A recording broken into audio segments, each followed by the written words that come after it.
DJ T-Rock, a man of honor. Soft-spoken and kind. You shut your goddamn mouth. He's a man who delivers. Charismatic and courageous, a man you can trust. Fuck it. Hey, Tom. In stores now, out loud. Here it is. We're going to see a lot of MCs in your life. We're going to see a lot of hip-hop in your life. But don't you never forget one thing, motherfucker. Tiger style! Fuck it. And what's up? You got the RZA right here. It's mandatory to tell my story. Wu Tang Clan, we got all the glory. We rockin' my man Kotori right here, you know what I mean? We really just took a phone call and an explanation of, yo, it's time for us to do our thing. And I think everybody in the crew felt the same thing. And I just called everybody up and was like, yo, you know, so y'all ready to go in, do this new Wu album? Is you in or you out? And everybody was like, I'm in, you know what I mean? That was the best part of that to me, man, seeing everybody every day. Being up in there, it's like, yo, we back to doing what we do again. Seeing everybody come in the studio again, that was my fun part. You know what I'm saying? Just seeing Dad come through, my man, my cousin, man come through. Just to see what was in the studio again, man. You know, after all the shit we've been through and all that stuff, we still here, man. Once we come together, man, can't nothing stop that. So to me, that's like the best part of that. When headaches and pain, every day ain't a beautiful day. Sometimes we in there arguing and shit, but it's still like, it's good to see you though. There's a challenge style that translates itself as the 8-diagram pole style. There's a movie called The Invincible Pole Fighters. The American took the title The 8-Diagram Pole Fighter. It became one of my favorite kung fu films. You know what I mean? It's one of the best ones with brotherhood, and it really shows the strength of family and loyalty to me, and betrayal. And so, and I always wanted to, ever since the first Wu Tang album, 36 Chambers, if you read some of my old interviews, I kept mentioning we want to do an album called The 8-Diagram. You know what I mean? So I was like, yo, we promised this to the people. We also promised them a new album for the last 2 years. All this time we do Rock the Bell, be like, new album? Yeah. So now it's time to deliver. So we're going to deliver the new album, and it's going to be the 8-Diagrams. It's going to be in that vein. If this was on a scale of coke and dope, you might OD. This is how raw this shit is, man. This is some raw shit. This is raw than 36. Raw rhymes, raw beats. You ain't heard beats like this in a minute. That's the shit you want? That's what we about to give you. Chunky shit. 8-diagrams, and I emphasize the word grams. God damn it, nigga, put some cut on that shit. That's what y'all niggas want? That's what the fuck you gonna get with this one. 8-diagrams. Grams. I ain't got crack, I got dopium. Mixture of that dope and opium together. That shit'll blow your head up. Boom! You ain't gonna get no baby. Boom! It ain't that down south shit, bruh. It is that hard body shit. If you want that heroin, that raw shit, that burn your nails with those hairs, yeah, come and get some of this ammonia. Dudes is lost nowadays. The music is lost, the people is lost, the women is lost. Not everybody, but majority, you know what I'm saying? There's only a few dudes eating. You gotta open some doors again, man, you know what I'm saying? I think it's a proper time because like the energy in the world is calling for us. And the whole fact of the matter is that this is the best generation that ever exists. It took all these years to get to here. You know what I mean? It took all these years to get to us.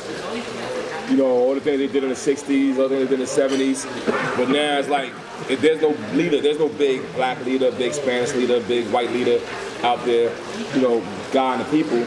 But the people are still being guided by like naturally almost. You know what I mean? By their own intuition. You gotta snap out of the brainwash, man. The mind control, and you can snap out of the mind control, and it'll allow you to open your mind and listen to something with some substance. Slap that hoe, whoop that trick, and you know what I'm saying? Stomp that bitch. That shit ain't monumental, influential. most dudes don't even care about being that. It's all about getting that bread right now. You're misleading people, you're doing all types of devilishment, you know what I'm saying? It's all gonna come back to you in some form or fashion. Once you start saying that, thinking that I'm the shit, your head is helium. Your head is made of helium. And dudes can come in and just load a pen and go boop and pop that shit. Especially somebody in my crew. Somebody in my crew will always wake you the fuck up out of that shit. Especially a nigga like Rand Deck. Woo, Lord have mercy. You think you got a dart? Them motherfuckers will come right in and nail your dart right to the fucking wall. Boom! And you be like, oh shit, I thought I had a dart. You ain't hearing a bunch of fakeness, man. You hearing what's going on in brothers' lives right now. You know what I'm saying? And like I said, if you can look past the, you know, shake it like a salt shaker, you'll be able to vibe with the kid. You know what I mean? That's all we want y'all to do, man. Just tune in and focus your mind, man. Get back on the right channel.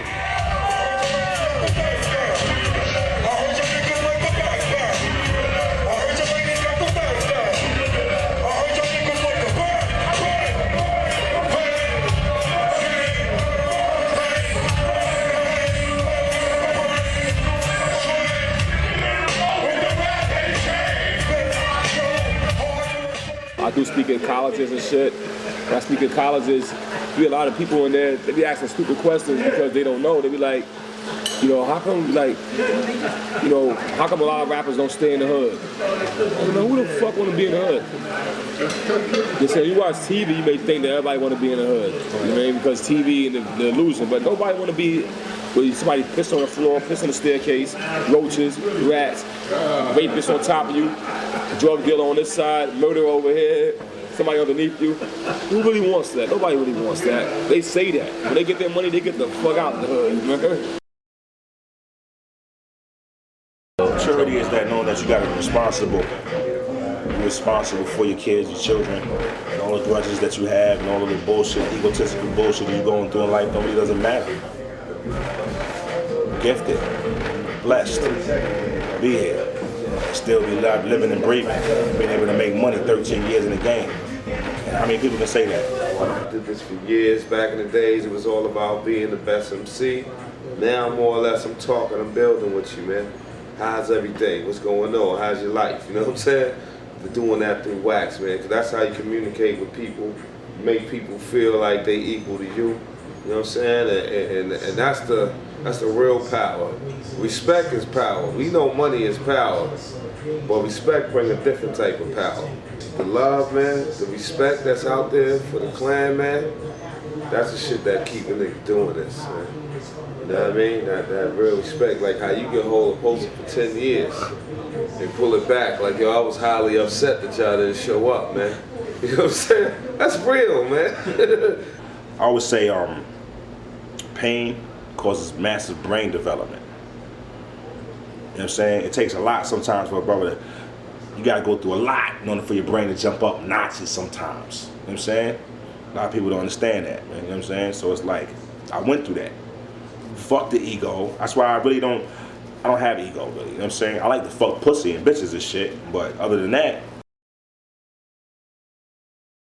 See, RZA's the Dark Lord of fucking hip hop. You know what I'm saying? RZA's the Darth Vader. Pull out the lightsaber and slice you in half. I got kicked out of the booth many times. RZA used to, get the fuck out the booth, you got it? Next day I'm back in there again. Get the fuck out the booth. Next day I'm back again. Get the fuck out the booth. Next day out again. And then it got to the point where motherfucker! I mean, the last time he kicked me out the booth, I like to done killed the whole booth. Motherfucker, slammed the door, boom, boom, boom, went home.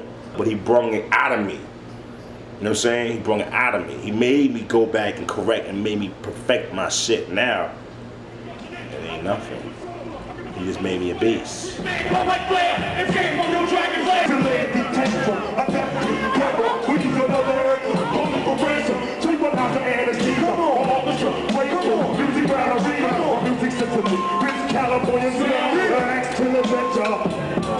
I used to watch RZA hands just glide across the keyboards, smoking a blunt, boom. He talking to me, but still hitting the buttons, knowing what he's doing. Like, yo, man, you like Liberace on this shit. He put out a lot of albums, and he got rid of a lot of skin. But that's what basically everything is. You gotta shed skin and redevelop. We rhyme on a different level than a lot of other MCs, and I think, RZA's production is the best production to complement that. I said to him too, I said, damn, G, you gotta cater to 8, 9 people's egos. That's a hard situation to deal with, man. And he had managed to do this for 13 years. You know what I'm saying? It's like, damn, I ain't do that.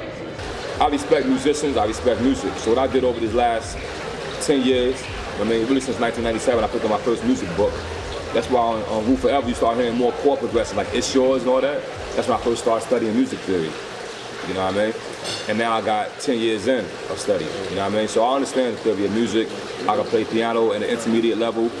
I can play guitar at an intermediate level. You know what I mean?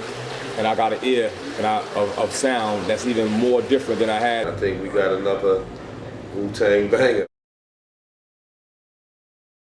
I think I did a job of incorporating electronic hardware, software, and live instruments. That's what I did on this album, you know what I mean? And that's a war, because the software people was acting like you don't need hardware.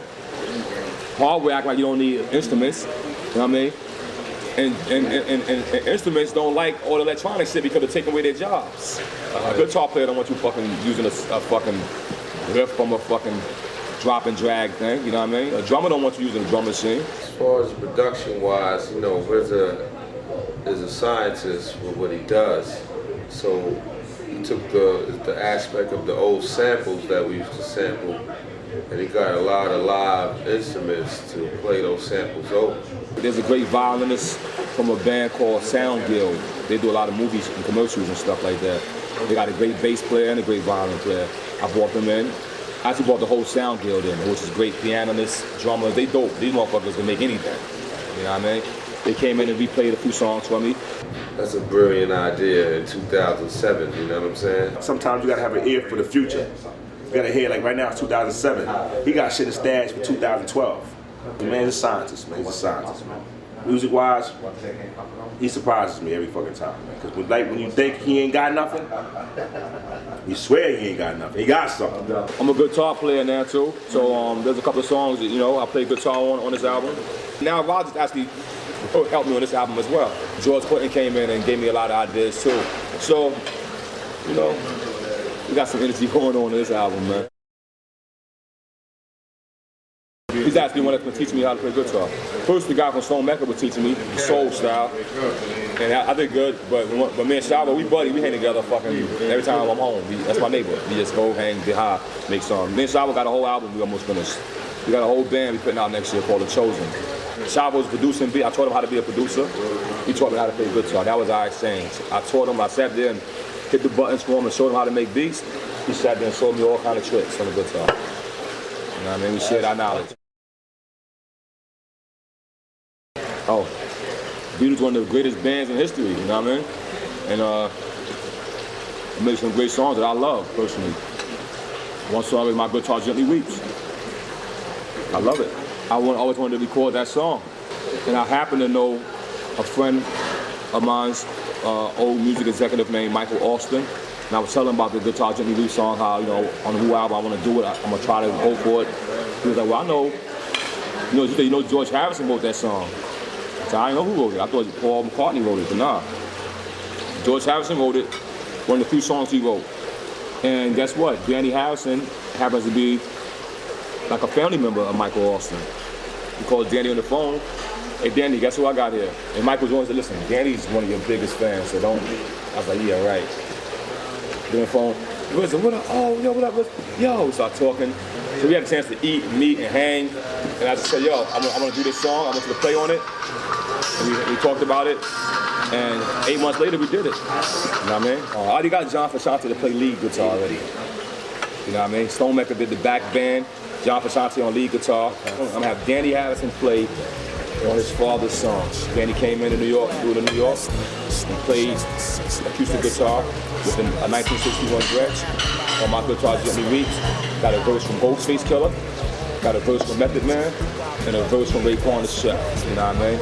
And Ghostface delivers a verse comparable to his verse on Wu Tang Forever on Impossible. He had a verse called Jamie that won Lyric of the Year in the Source magazine. He has a verse to me on that song right there that made cats the same attention. One of his best verses I heard in at least 7 years. And the story and the whole idea I wanted the song to be about dope, because a lot of rock and roll guitar players got lost with dope and heroin. You know what I mean? And guitar swings to me is like your veins. And your guitar weaks because your veins is weak, and your heart is weak, and your mind is weak. A dope user is weeping because he's addicted. But the dope dealer is also weeping because he's killing people. You know what I'm saying? And then you got the family member or the bystander who got to sit there and watch all this hell in his neighborhood. He's weeping. That's the theme of the song. You know what I mean? That's how, you know, that's how it came about. I think hip hop, I think a lot of sound engineers and mix engineers that work on these venues, they don't care about hip hop. You know what I mean? I really believe that, you know what I mean? And I really feel disappointed on how our sound be. If you listen to Wu Tang, it takes about maybe around to the fourth or fifth song that the sound start getting better. Yeah. You know what I mean? And that's fucked up. I'm like, yo, what the fuck is this? You know, I done approached the guy out before. We all stepped to him before. It was right the next day after we could put a little aggression on him. And then, you know, the weekend, nobody doing nothing. Then Monday comes and nobody know. You know, it's like, but I'll say 70% of the times I ever perform the Wu Tang Clan, I've been dissatisfied with the sound. You know what I mean? And I don't know why it's like that. You know what I mean? I don't know what the problem is. Because I don't know what this guy, the soundboard is doing. He's shitting on us, man. I think these guys are sleeping on it. I think he's over there like, I told the sound man last week, I went over to him, I was like, look at the fucking artist, man. Look at your fucking artist, man. I could be choking on the fucking chicken bone in this motherfucker, you wouldn't even know. That's Wu-Tang's biggest problem. We don't sound check. Because we don't get to the venue until 20 minutes before the time to get on stage. I know what I'm doing is unique, you know what I mean? Meaning that you can't get it everywhere.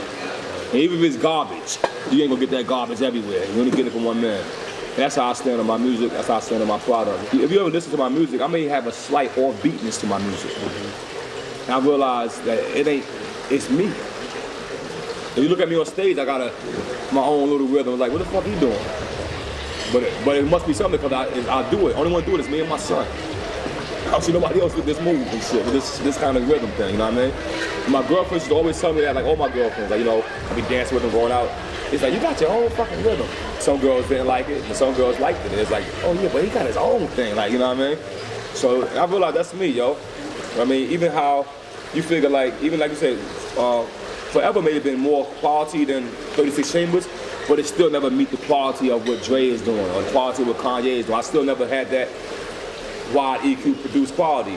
Not because I don't got an SSL. I got the same SSL they got. I got the same big speaker, the same shit. I just don't hear it how they hear it. I hear it how I hear it. You know what I'm saying? And the fans who came to it, they look into how my sound, my take on it. It's like Motown sounded like Motown, which was well produced and big, but Stax Records sounded like some soul Memphis shit. And they both would have a number one. Same thing with Wu Tang and P. Diddy days. Wu Tang is on the chart, P. Diddy on the chart. Wu Tang on the chart. But two different totally worlds. You know what I mean? So I realized that I accept what I am and shit. So I started from 2 turntables, homie, and a cheap mixer. You know what I mean? And I did kind of, I can say I came a long way, you know what I mean?